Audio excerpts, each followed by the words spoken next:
Siona God, hello all, Oshisahiya, good evening and Wado, thank you for watching. So this is day 56 of Transformation of America, the true life story of a CIA mind control slave by Kathy O'Brien with Mark Phillips. And we are on chapter 27 of Kathy's story called Hotel California. Dante threw me a short red slinky dress with rhinestone straps and a pair of glass slippers to wear to Cinderella's ball. The shoes, like Oz ruby slippers and Philip Habib's magic lightning bolt shoes, were to transform me, so TRANCE-form, me into the personality fragment that had been pre-programmed for the event. Dante escorted me to the party/ball where I was to meet with the Mexican president de la Madrid.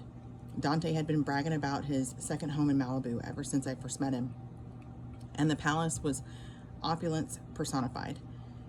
I do not know who actually owned his second home in Malibu, California, but Reagan's influence was evident in the decor. From the front, the white stucco house gave the illusion of being two-story. The view overlooked a secluded Pacific Bay and revealed 3 levels built into a cliff. Through the smoked glass wall panels that spanned the back, the 3 stories, lavishly carpeted in red, white, and blue, provided a patriotic view. All levels had a beige-white interior decorated in gold and crystal.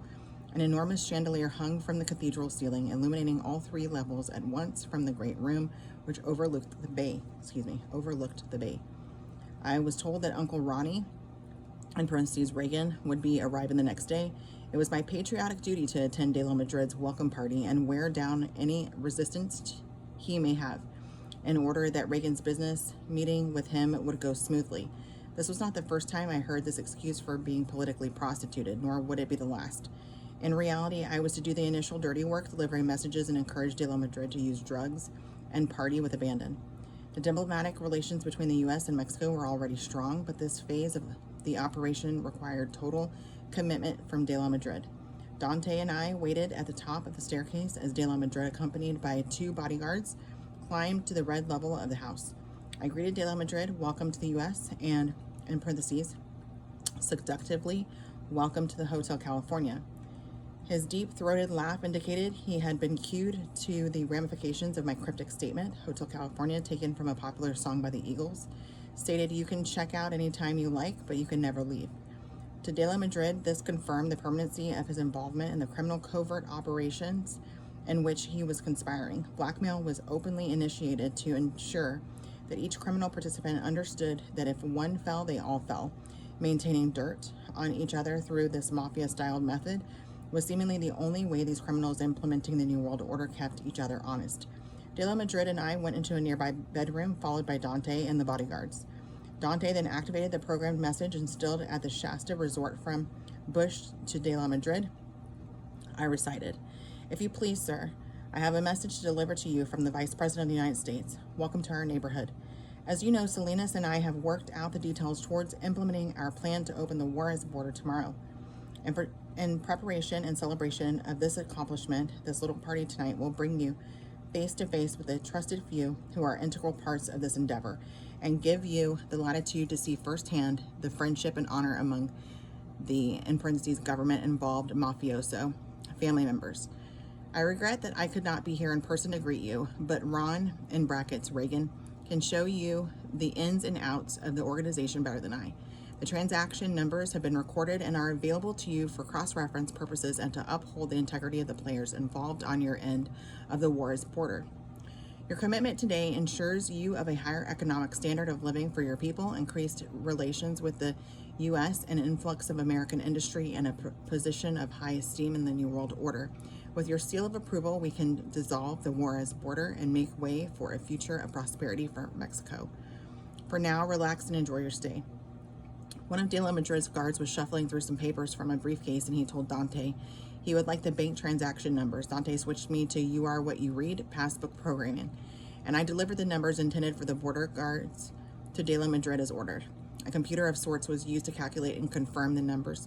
Aware that the meeting was being filmed by one of Dante's high-tech hidden cameras, de la Madrid held up a paper-wrapped ball of Mexican heroin. Speaking directly at the camera, he cleverly said, "A token of appreciation, Mr. Bush. Something for your private stock. The finest heroin available. Enjoy." Dante strode across the room and said, "I'll take that and see to it that he gets it myself." I'm sure you will, de la Madrid laughed.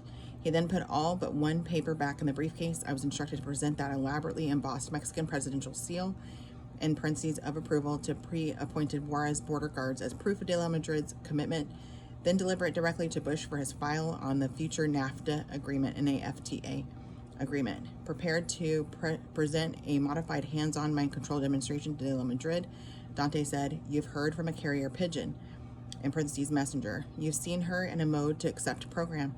And now I will demonstrate some of her sexual modes." "That will not be necessary," de la Madrid told him. "I have been given a handful of keys that I would like to use on my own, including the one to destroy all memory. Not that it matters when we are monitored." In parentheses, he gestured toward the camera. "But nevertheless, I was instructed to do it. Dante did not seem to know this was not the first time I was sexually prostituted to the Mexican president. She rides a horse well," Dante said, referring to both the rare practice of heroin to supposedly block my memory of this event and a Reagan-inspired sex act. Okay. "Dante stuck a needle in my arm. May I recommend a ride for you?" "I am on one now that I would like to maintain," de la Madrid answered, referring to cocaine use and his running nose. Dante laid out several generous lines of the white drug on a black mirror. He stroked me under my chin, triggering Reagan's sex kitten personality, picked up Bush's heroin, and ushered the two guards out the door. De la Madrid, fully aware of my pornography exposure, said, "You like cameras? Let's give them something to watch." He snorted 2 more lines of coke, undressed, and further activated my sex programming with the verbal and physical keys and triggers Reagan had previously provided him. At one point, he enthusiastically commented that if I had my way, the free trade agreement will include a few top-of-the-line, and in parentheses it says, he snorted another line of coke for emphasis, models, in parentheses, vaginally carved and trained like you. Oh, okay. De la Madrid had long been obsessively fascinated with my vaginal mutilation carving. He was perversely excited at the prospect of the Juarez border joint venture drug deal included protected free trade of mind-control slaves. He reiterated his desire the next day during a meeting with Reagan. Chapter 28, Free Trade of Drugs and Slaves at the Juarez border. The next day, Dante drove me to a Bel Air mansion high on a hill where another party was underway. As I joined those who had gathered on the manicured lawn, I recognized many of the same mafia people who had been at the Malibu retreat, aka Hotel California.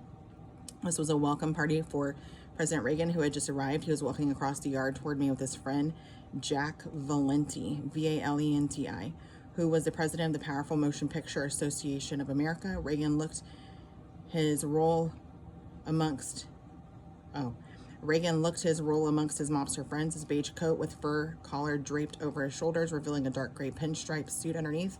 In retrospect, I remember him as dressed like the one mobster I did not have to meet, John Gotti. As soon as my eyes met his, I was knocked to the ground by a familiar blue-white blast. Oh my God. In parentheses, high voltage, like the one I had recently experienced in DC.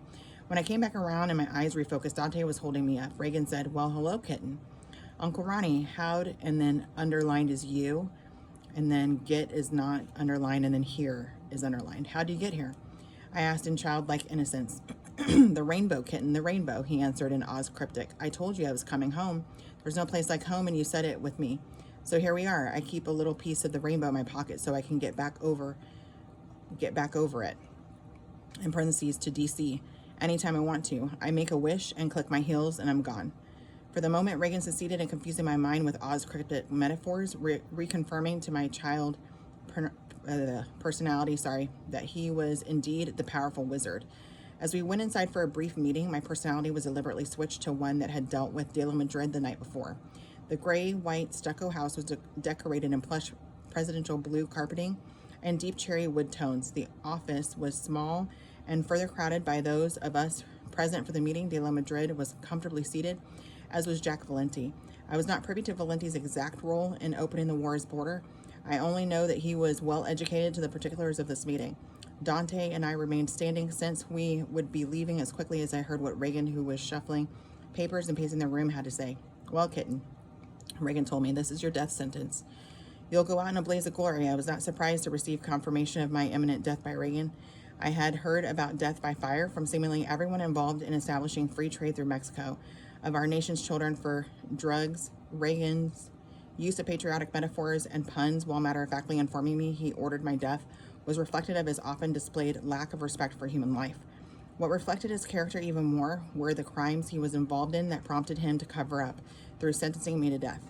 I had witnessed the criminal foundations of NAFTA, N-A-F-T-A, which in turn could threaten the successful implementation of the New World Order should these secrets ever be revealed. Initial free trade, including drugs and white slavery, extended beyond the U.S.-Mexican border. U.S./Mexican border. It routed U.S. traumatized robotic mind-controlled children into Saudi Arabia while building up oh, good Lord. My brain's like, I'm done. Okay, hang on. Let me finish this sentence real quick. Okay. Mind-controlled children into Saudi Arabia while building up weapon stockpiles in Nicaragua and Iraq.